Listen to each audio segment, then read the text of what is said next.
Assalamualaikum warahmatullahi wabarakatuh. Kembali lagi di channel Berita Mistis. Untuk kisah kali ini masih melanjutkan dari kisah yang sebelumnya, yaitu sebuah kisah yang berjudul Teror Mawar Hitam.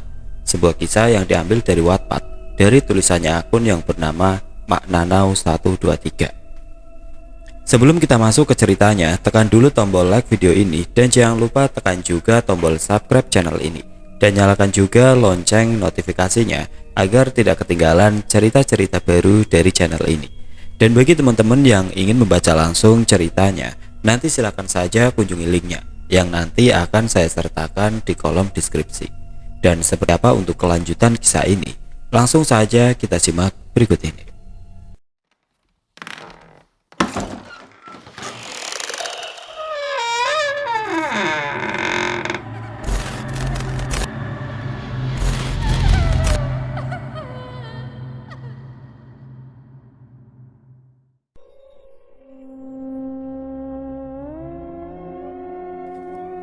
Berita tewasnya Tata akibat pemerkosaan dan pembunuhan itu kini sudah terdengar oleh seluruh SMA Cakrawala. Lantas semua orang membicarakannya, sekaligus tidak menyangka jika Tata akan tewas dalam keadaan mengerikan. Elang, pria itu yang paling tidak menyangka. Terakhir kali Tata bertemu dengannya di sekolah, membicarakan bahwa wanita itu mau menolongnya. Namun di hari yang sama, wanita itu sudah tidak lagi bernyawa. Apakah semua ini memang takdir atau kematian yang direncanakan? Katanya sih ya, itu si Tata mau ke gedung sana, mau ketemu orang. Lagian ngapain coba? Dia mau-maunya janjian ke sana. Ditambah lagi, yang bunuh dia itu punya kelainan deh kayaknya. Kayak ada dendam gitu sama orang. Jadi habis diperkosa, dibunuh. Serem banget jir. Iya nggak nyangka banget Tata meninggal dalam keadaan tragis gitu. Mudah-mudahan aja arwahnya nggak gentayangan ya. Amin. Seluruh murid di sekolah membicarakan soal kejadian tragis yang menimpa Tata sampai wanita itu tewas. Jika orang lain beranggapan berita itu benar adanya, berbeda dengan Elang yang justru merasa ganjil.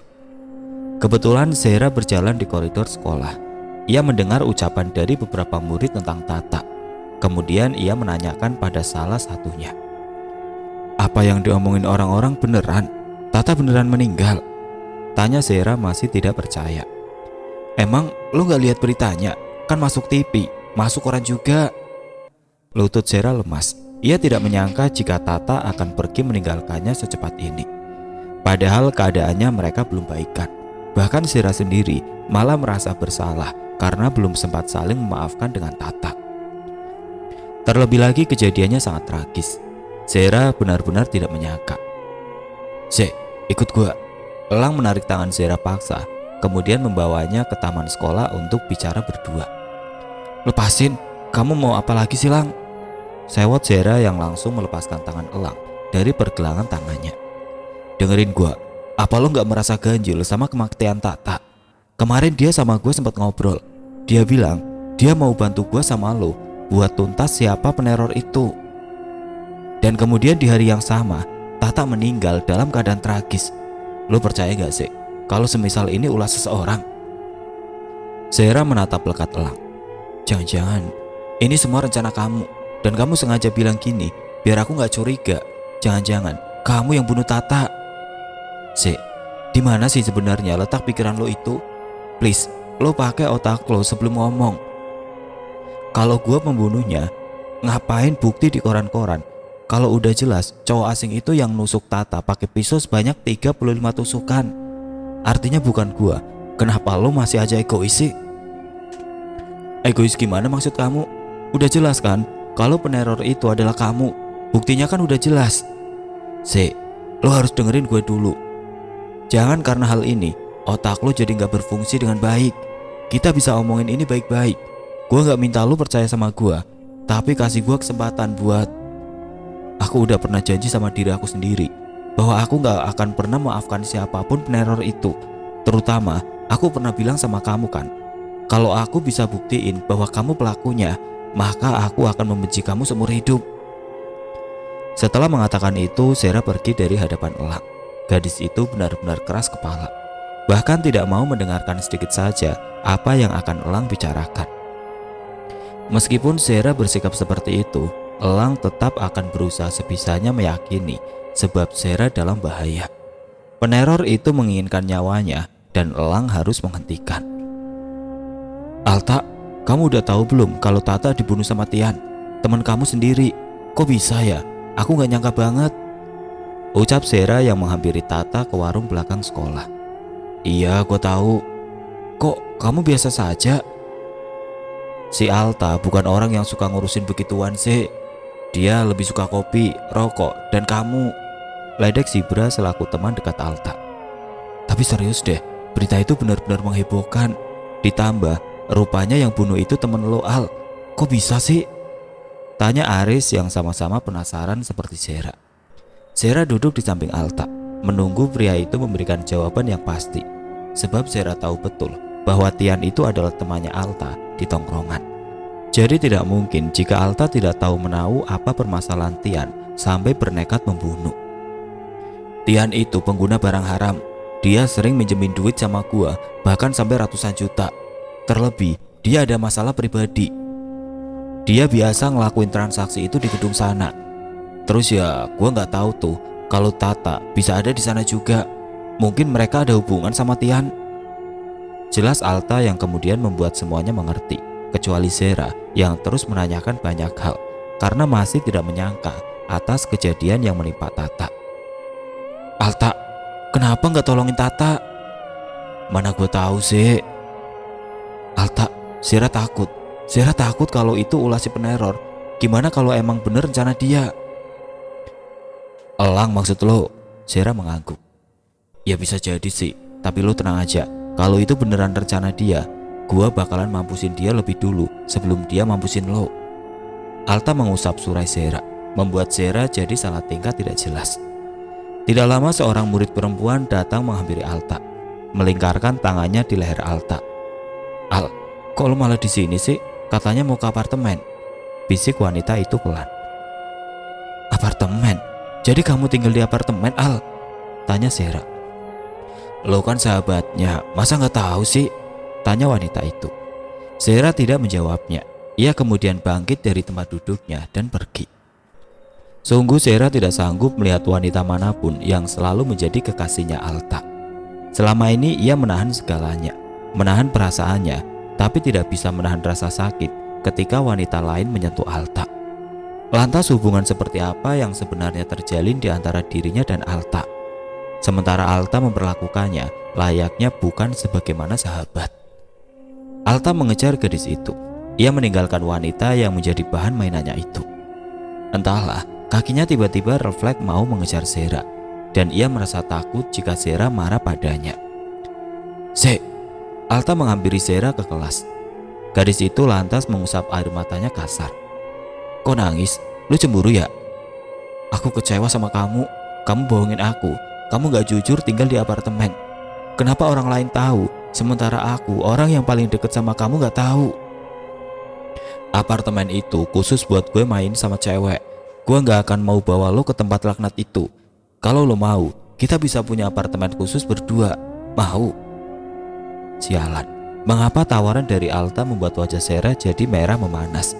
Ia merasa salah tingkah, sekaligus malu-malu tapi mau. Aku kan punya rumah sendiri. Ngapain juga harus punya apartemen sama kamu berdua? Alta menjepit pelan pipi Zera. Cemburuan. Aku gak cemburu. Lo harus tahu, lo istimewa buat gua. Nanti kita punya apartemen berdua ya. Biar gue bebas nyiksa lo dan bikin lo mati perlahan. Tapi lo bisa pulang ke rumah kapanpun lo mau kok. Kalau lo bisa. Beneran? Jadi nanti kita tinggal berdua? Iya sayang. Zera jadi membayangkan bagaimana jika nanti setiap harinya ia akan melihat wajah Alta dari dekat. Memasak untuk pria itu, ditemani tidur setiap malam, dan layaknya pasangan suami istri yang sedang menjalani kehidupan rumah tangga secara mandiri. Apakah mimpinya itu akan terwujud? Apakah benar Alta menganggapnya istimewa? Namun dalam hal apa? Apakah sebagai lebih dari sahabat? Aku mencintaimu lebih dalam. Bisik Alta yang berhasil membuat mata Zera melotot tidak percaya. Udah Bel, nanti balik sekolah tunggu di parkiran, gua anterin lo balik. Zera masih diam mematung. Bahkan saat lelaki itu sudah pergi dari hadapannya, jantungnya berdebar-debar tidak karuan. Tadi dia bilang cinta sama aku. Gumamnya masih tidak menyangka. Zera mencium pipi Alta beberapa kali. Lantas pria itu mengernyitkan dahinya, bingung. Ada apa dengan gadis di atas pangkuannya ini? Mengapa terlihat aneh sekali? Tunggu di sini ya, jangan kemana-mana, ucapnya lalu melangkah pergi menuju dapur.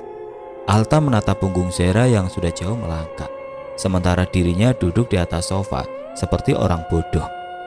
Kecupan dari Zera berhasil membuat dirinya bukan seperti Alta biasanya. Terlihat wajahnya memerah karena merasakan sensasi jantung yang berdebar-debar tidak karuan. Ah, sial. Jika saja ia dan Zera tidak ada hubungan darah, mungkin ia sudah menjadikan Zera miliknya, meskipun pada akhirnya harus merenggut nyawanya. Zera kembali membawa kue ulang tahun yang sudah ia buat atas kerjasama dengan Bi Yati. Selamat ulang tahun Alta, ucap Zera tersenyum manis sekali. Selamat ulang tahun Den Alta. Kemudian Bi Yati juga ikut mengucapkan.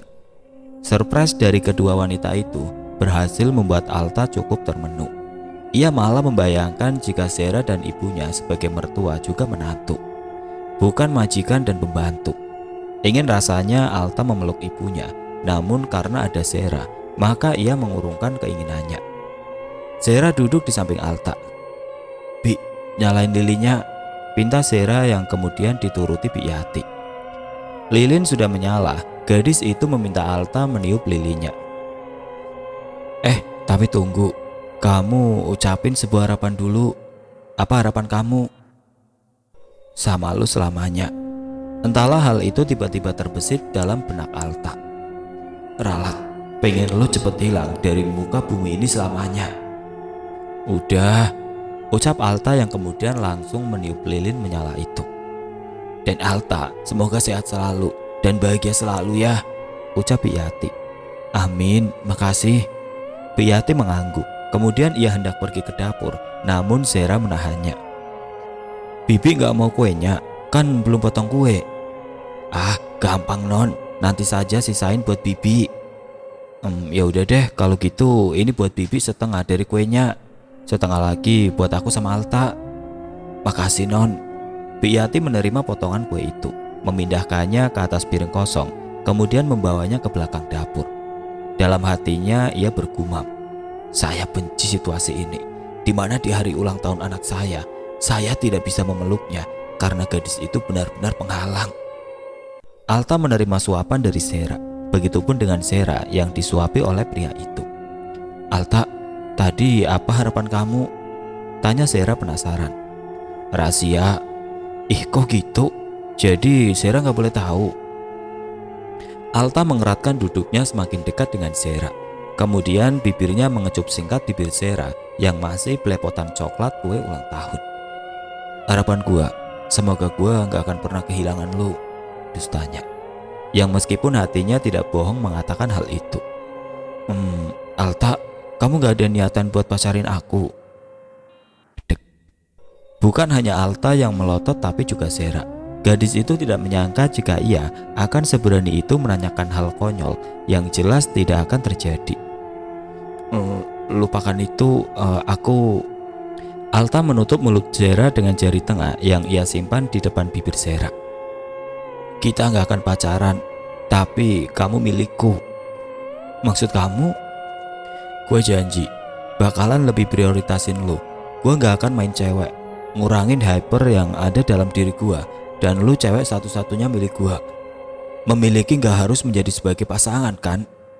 Bangke, kenapa gua ngomong gitu sih? Apa-apaan? Kamu serius sama ucapan kamu, Al? Alta mengangguk meskipun mulutnya sudah berusaha mau mengatakan tidak, namun hatinya malah sebaliknya. Aku boleh peluk gak? Wajah Zera terlihat kikuk sekali. Alta menahan tawanya mati-matian. Gadis itu rupanya tengah salah tingkah. Lantas pria itu lebih dulu memeluk Zera, lalu mengangkat tubuhnya agar duduk di atas pangkuannya. Perlahan bibirnya melumat pelan bibir Zera. Jika sudah begini, Zera tahu bahwa Alta sedang birahi. Jangan di sini, Al. Alta tidak tahan, ia menciumi leher Zera, mengisapnya pelan hingga menimbulkan tanda kemerahan. Al, jangan di sini. Alta langsung menggendong Zera ala koala, lalu membawanya ke kamar. Sebenarnya Bi Yati sudah tahu bahwa hubungan anaknya dengan Zera sudah sejauh sampai icip-icip. Ia pikir Alta sudah membobol keperawanan gadis itu, tapi ternyata saat ditanyakan langsung, Alta mengaku tidak sampai memperawaninya. Bi Yati hanya khawatir jika Alta lepas kontrol, kemudian Zera hamil, karena jika sampai itu terjadi, maka rencananya dari awal akan hancur. Jangan terlalu dekat sama Zera. Kamu udah apain dia? Tanya Bi Yati seolah mengintimidasi. Untung saja Zera sudah tidur di dalam kamar dan Alta baru saja keluar kamar Zera dengan hanya menggunakan celana boxer serta bertelanjang dada. Enggak Bu, Alta enggak akan ngapa-ngapain dia. Tapi buktinya udah kamu sentuh kan? Iya Bu, enggak sampai kebobolan. Ibu tenang saja. Alta tahu batasan. Bi Yati mendengus kasar. Ia melihat bidang dada putranya itu penuh merah-merah, dan itu pasti Zera yang melakukannya. Gadis itu memang suka menggigit dan menyedot kuat bagian-bagian bidang dada Alta. Dia gemas saja sebenarnya. Alta tidur di sofa depan Bu, pamitnya kemudian menuruni anak tangga. Belakangan ini Zera jadi kepikiran soal Tata. Apa yang dikatakan Elang kini terngiang-ngiang dalam pikirannya. Dengerin gua, apa lo gak ngerasa ganjil sama kematian Tata? Kemarin dia sama gua sempat ngobrol. Dia bilang dia mau bantu gua sama lo buat tuntas siapa peneror itu. Dan kemudian di hari yang sama, Tata meninggal dalam keadaan tragis. Lo percaya gak sih kalau semisal itu ulah seseorang? Jika apa yang Elang katakan benar, itu artinya si peneror itu memang sengaja membuat strategi di mana mereka saling menyalahkan satu sama lain. Dan jika benar yang membuat Tata tewas atas dasar campur tangan si peneror, artinya Zera benar-benar dalam bahaya. Ia menggigit bibirnya, merasa terancam dan ketakutan sendiri. Membayangkan wajah bertopeng itu membuat otaknya berputar kembali, mengingat pada setiap teror yang orang misterius itu lakukan padanya. Zera meremas rambutnya sendiri kuat-kuat. Wajahnya kini mulai kepanikan. Enggak mungkin. Jangan. Mendengar teriakan itu, Bi Yati segera menuju kamar Zera. Namun ia tidak sampai masuk ke dalam. Ia hanya mengintip di balik pintu yang terbuka sedikit, kemudian langsung melapor pada Alta. Kok bisa Bu? Dia teriak-teriak gitu. Entah perasaan Bi Yati aja atau bukan, namun dari suara Alta, Bi Yati merasa bahwa putranya itu sangat khawatir. Alta, kesana ya. Kamu khawatir sama dia Alta. Biarkan saja dia seperti itu. Bukannya itu kan yang kamu dan ibumu mau. Jadi biarin mentalnya terganggu. Jangan, aku enggak mau. Jangan bunuh aku, jangan. Mendengar teriakan itu, lantas Alta benar-benar panik di sana. Bu, biarin Alta kesana sekarang. Tapi, Bu, Alta mau ke sana. Telepon dimatikan sepihak. Bi Yati meremas tangannya kuat. Ia merasa bahwa putranya itu sudah mulai mencintai gadis itu. Bagaimana jika putranya itu lemah karena cinta? Sementara Bi Yati ingin dendam itu segera berakhir dengan berakhirnya nyawa Zera. Lalu setelah itu mereka akan memiliki kehidupan baru. Bi Yati akan membawa Alta ke luar negeri untuk melanjutkan pendidikan di sana, menjadi orang sukses dan menikah dengan wanita sesuai pilihannya. Tapi apabila Alta malah mencintai Zera, maka rencana yang sudah ibunya buat itu akan hancur sia-sia. Lebih baik saya berikan Zera obat penenang dalam dosis yang tinggi, agar saat Alta kesini, gadis itu tidak mengerengek-rengek ketakutan. Saya tidak mau sampai rasa dendam Alta tertutup oleh cinta konyol itu. Mereka itu sedarah, tidak bisa bersama. Jadi daripada percuma menjalin asmara, lebih baik seharusnya Alta fokus saja pada rencana membunuh anak haram itu. Dia tidur Bu? Tanya Alta yang sudah duduk di samping ranjang melirik Zera yang sudah terlelap tidur. Iya, tadi ibu kasih obat penenang. Mata Alta melotot kaget. Selama ini ia tidak pernah tahu jika Zera mengkonsumsi obat tersebut. Padahal sudah sejak lama ibunya itu selalu memberikan obat tersebut dengan iming-iming vitamin agar imun kuat. Kenapa ibu kasih obat penenang? Sejak kapan Zera mengkonsumsi obat itu? Kenapa kamu kelihatan khawatir? Ibu sengaja ngasih obat itu dan dalam dosis tinggi agar dia cepat mati biar enggak nyusahin terus. Rahang Alta mengeras menahan emosi. Ia ingin sekali marah, tapi mengingat yang ada di hadapannya ini adalah ibu kandungnya sendiri, maka ia mengurungkan niatnya. Jangan kasih Zera obat penenang lagi, Bu. Bahaya, Alta punya cara sendiri buat bikin dia lenyap. Selalu kamu bilang begitu, tapi sampai detik ini dia masih juga hidup. Kalau kamu nggak bisa lakuinya, ibu bisa lakuinya. Bahkan ibu rela dipenjara seumur hidup asal keturunan Sofia tewas. Bu, biar Alta saja yang urus semuanya ya. Entah mengapa Biyati melihat adanya keraguan dalam diri Alta. Putranya itu terlihat mulai mencintai Zera, namun ia akan pastikan sendiri apabila itu sampai terjadi, maka dirinya sendirilah yang akan menghabisi Zera secepatnya. Biyati segera keluar dari kamar, sementara Alta masih setia berada di samping Zera sambil mengusap-usap kepala gadis itu. Alta khawatir karena sudah berjam-jam Zera belum juga bangun dari tidurnya. Lantas ia mau membawa Zera menuju rumah sakit. Kamu mau bawa dia kemana? Tanya Biyati yang terheran melihat Alta menggendong Zera menuju mobil. Rumah sakit, Bu. Udah berjam-jam Zera nggak bangun, badannya juga panas. Tapi belum sempat ibunya itu berbicara, Alta sudah buru-buru membawa Zera masuk dalam mobil dan dirinya langsung menancap gas menuju rumah sakit. Elang, pria itu sedang sibuk memikirkan banyak hal mengenai Zera. Terutama ucapan terakhir dari Tata membuat otaknya berputar balik pada kejadian sebelumnya. Dari mulai tes pack palsu, fitnah dari Jessie yang keluar dari sekolah secara tiba-tiba setelah bertemu Alta, Tata yang tewas secara tragis, kemudian terakhir dirinya dijebak. Biar gue buktiin dulu, tapi gue rasa lu harus tahu suatu hal. Ada pepatah mengatakan enemy in the black cat, dan sebenarnya musuh terbesar dalam hidup seseorang adalah orang-orang terdekat mereka sendiri. Apa benar peneror itu orang terdekat antara gue dan Zera? Tapi siapa? Gak mungkin teman-teman gue. Tapi kalau Alta, apa mungkin? Gumamnya. Jika diingat-ingat, Alta memang sosok pria yang cukup aneh menurut Elang. Pria itu sering datang secara tiba-tiba dengan waktu yang tidak disangka-sangka. Bahkan pada saat kejadian Jessie menyebar fitnah tentang Zera, pria itu tidak ada di tempat kejadian. Namun tiba-tiba saja menarik Jessie pergi dan keesokan harinya Jessie sudah tidak terlihat lagi di sekolah. Ditambah Zera mengatakan bahwa mereka berciuman. Apakah itu tidak cukup aneh? Mengenai soal Jessie, Elang mengecek Instagramnya. Akan tetapi Instagram Jessie hilang entah kemana. Padahal Elang hanya mau menanyakan perihal ada hubungan apa dirinya dengan Alta. Namun satupun akun sosial media milik gadis itu tidak dapat ditemukan. Gua harus tahu soal Jessie dan Alta. Kalau mereka benar ada hubungan, artinya Jessie tahu sesuatu. Dengan cepat Elang segera mengambil jaket kulit miliknya. Lalu ia segera pergi menggunakan motor gede miliknya. Elang mencari tahu rumah Jessie melalui Fiona selaku teman dekat Jessie. Untung saja Fiona tidak banyak tanya dan langsung memberikan alamatnya. Sesampainya di rumah Jessie, Elang segera turun dari motornya. Kemudian satpam rumah tersebut bertanya, "Cari siapa ya?" "Maaf Pak, ini benar rumah kediaman Jessie." "Oh, non Jessie, betul.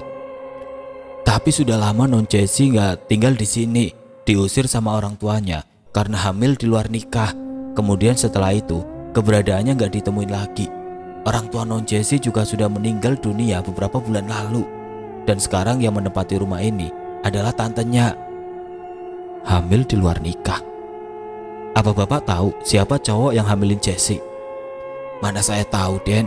Kan saya nggak kepo urusan pribadi orang lain." "Kalau pacarnya gitu, apa sering Jessie bawa cowok ke sini?" "Oh, pernah saya lihat beberapa kali sebelum non Jessie diusir. Dia sering diantar pulang sama cowok." "Bapak tahu ciri-cirinya?" "Tinggi, putih, mukanya kebule-bulean, ganteng, tapi mukanya kelihatan judes." Setelah disebutkan ciri-cirinya, sekarang Elang tahu bahwa orang tersebut adalah Alta dan mereka memiliki hubungan sebagai sepasang kekasih. Ya udah, makasih ya Pak, saya permisi. Sama-sama Den. Sekarang gue tahu Jessie hamil anak lo Alta. Tapi di mana dia? Hari ini Elang tahu keberadaan soal Alta yang memiliki hubungan dengan Jessie. Otaknya berputar lebih cerdas lagi. Bisa jadi lo yang ada di balik kasus fitnahnya antara gue dan Sera. Bisa jadi lo yang bekerja sama dengan Jessie buat fitnah gue dan Sera. Tapi apa tujuan lo? Rahang Elang mengeras emosi. Ia melajukan motornya dengan kecepatan tidak biasa. Sera baru sadar setelah dokter menyuntikkan obat. Dokter mengatakan bahwa Sera terlalu banyak mengkonsumsi obat penenang hingga membuat gadis itu tertidur cukup lama. Aku di mana? Sera melirik sekitar ruangan dan juga ia terkejut dengan keberadaan Alta. Alta, kok aku di sini? Lu sakit? Sakit? Aku sakit apa? Demam sayang. Sementara di sini dulu ya. Ntar besok kalau udah baikan baru pulang. Alta mengusap kening gadis itu pelan, kemudian mengecupnya singkat. Sera baru ingat terakhir kali ia merasa ketakutan. Kemudian Biati datang memberikan obat yang katanya vitamin. Sera sempat bingung karena obatnya diberikan cukup banyak, sampai beberapa butir. Sementara agar Sera tidak curiga, Biati mengatakan bahwa vitamin bagus dikonsumsi banyak-banyak. Kan aku udah minum vitamin yang banyak Alta, mana mungkin aku sakit. Udah, jangan banyak tanya kenapa sih. Nurut saja sayang. Lapar gak? Sera mengangguk pelan. Mau makan apa? Kamu mau beliin? Ya. Mau makan sate padang boleh nggak? Boleh, tapi jangan pakai sambal dan harus pakai nasi. Mana enak sate pakai nasi? Sera nggak suka sate pakai nasi. Kalau pakai lontong, Sera mau. Ya udah, pakai lontong. Gua beli dulu keluar ya. Sera mengangguk dan tersenyum. Entah mengapa perlakuan Alta membuat jantung Sera berdebar-debar cepat sekali, tidak seperti biasanya. Anak haram, anak bangsat. Ah, brengsek. Sera Amandita, kenapa lo gak bisa gua musnahin secepatnya? Selalu ada yang lindungin lo. Selalu ada yang coba berani ikut campur. Brengsek. Alta sedang dikabut rasa emosional. Saat kemarin di rumah sakit, ia memiliki kesempatan untuk membunuh gadis itu. Ia merasa emosi ketika melihat galeri HP yang berisi foto gadis itu bersama Elang. Lantas tanpa berpikir panjang, pria itu hendak mengambil pisau dan hampir saja pisau itu tertancap jika saja Bara tidak datang. Katanya mau bicara empat mata dengan Alta. Rupanya Bara mau bertanya soal Tian. Karena selain masuk sel penjara, Tian juga sudah ditangani pihak rumah sakit jiwa akibat kejiwaannya benar-benar terganggu. Bara mengatakan bahwa Tian terus menyalahkan Alta. Lantas hal itu membuat Bara menaruh kecurigaan. Alta adalah manusia licik. Ia bisa mempengaruhi orang-orang untuk banyak hal dan tidak pernah kelihatan cemas saat dirinya dicurigai. Sekarang Sera sudah kembali ke rumah dan keadaannya sudah membaik. Alta hanya tinggal menunggu waktu yang pas untuk melenyapkan gadis itu. Ponsel Alta berdering dan rupanya itu dari Sera. Ada apa? Alta, kamu di mana? Aku kepengen es krim, coklat, sama cimori. Aku bol. Daripada Alta menunjukkan emosionalnya, pria itu langsung saja mematikan telepon dari Sera. Ia melempar keras ponsel miliknya ke sembarang arah, sampai rusak dan tidak dapat lagi berfungsi. Mengingat foto mesra Sera dan Elang, membuat dirinya benar-benar sulit mengontrol emosi. Elang harus mati di tangan gua, secepatnya. Tangannya mengepal kuat merasakan api kecemburuan yang luar biasa membara dalam hatinya. Keesokan harinya di sekolah, seluruh murid SMA Cakrawala serempak berkumpul melihat perkelahian antara Alta dan Elang di tengah lapangan sekolah. Yang mulai lebih dulu tentu saja Alta. Pria itu tidak pernah tahu tempat untuk memulai sebuah perkelahian. Bluk. Gua udah bilang jauhin Sera, teriak Alta penuh emosi. Elang tersenyum sengit. Kemudian ia memukul balik Alta dengan pukulan yang lumayan keras, meskipun Alta sendiri menganggapnya remeh. Gua berusaha lindungin dia, bukan sekedar deketin dia demi sebuah tujuan. Sekarang gua tanya sama lo hamilin Jessie kan? Kemudian lo pula yang buat rencana buat fitnah gua sama Sera.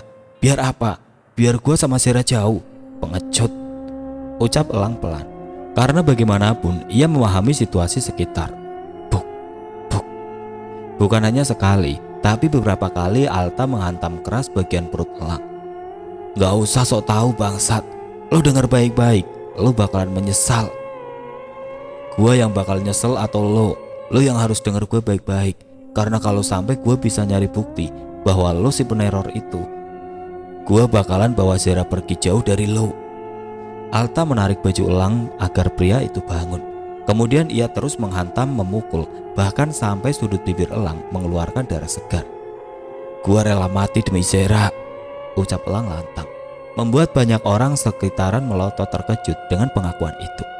Zera yang baru saja datang karena mendengar usut keduanya bertengkar, ia langsung menuju lapangan, menghentikan Alta yang terus memukul elang tanpa ampun.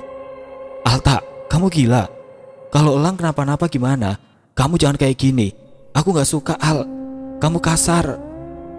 Zera membantu elang bangun. Pria itu sudah sangat lemah. Alta tidak mengatakan apapun sementara Zera sudah pergi dari hadapannya dengan membopong elang menuju ruang UKS. Karena kondisi elang parah, bahkan sampai dadanya sakit, seluruh tubuhnya juga merasakan sakit. Maka pria itu segera dibawa ke rumah sakit secepatnya. Meja ruangan digebrak keras oleh Bima. Ia mendatangi Alta ke sekolah. Ia benar-benar marah besar saat kepala sekolah memberikan informasi soal Alta yang memukul murid lain sampai masuk rumah sakit. Ini sudah kesekian kalinya dan Bima sudah cukup lelah mendidik putranya itu. Di hadapan kepala sekolah dan guru-guru, Bima melampiaskan emosionalnya. Kamu gila, Alta. Kamu mau jadi apa sebenarnya? Saya menyekolahkan kamu bukan untuk memukuli orang-orang. Mau jadi jagoan. Alta diam. Ia diam bukan karena takut, tapi baginya mendengarkan nasihat atau apapun yang keluar dari mulut papanya hanya membuang-buang waktunya saja. Mau sampai kapan kamu seperti ini? Lebih baik kamu gak perlu sekolah lagi. Ide yang bagus, itu yang saya mau, ucapnya tersenyum senang lalu kemudian meninggalkan ruang kepala sekolah. Para guru-guru maupun kepala sekolah sudah tidak sanggup mendidik seorang Alta. Rupanya bukan hanya mereka, bahkan papanya sendiri kewalahan dalam mendidik putranya yang keras kepala itu. Bima mengacak rambutnya frustasi. Ya Tuhan, saya tidak mengerti kenapa anak itu jadi pembangkang. Saya membesarkannya sebagaimana menebus kesalahan di masa lalu. Saya ingin dia sukses, menjadi anak yang bisa dibanggakan. Tapi mengapa jadi seperti ini? Air mata Bima lolos. Yang sabar ya Pak, saya tahu mendidik anak tidaklah mudah. Dan apakah ucapan Pak Bima tadi sungguh-sungguh mau mengeluarkan Alta keluar dari sekolah ini? Tanya Bu Hera selaku kepala sekolah. Ya, saya mau membawanya pergi ke luar negeri. Setidaknya itu lebih baik. Bu Hera mengangguk setuju. Ia menyimpan harapan agar Alta benar-benar bisa berubah menjadi anak penurut. Karena sebenarnya guru-guru mengatakan juga bahwa Alta tidak begitu bodoh dalam urusan mata pelajaran. Buktinya saat ujian, tanpa mencontek, pria itu dapat menuntaskannya meskipun tidak dengan nilai yang tinggi.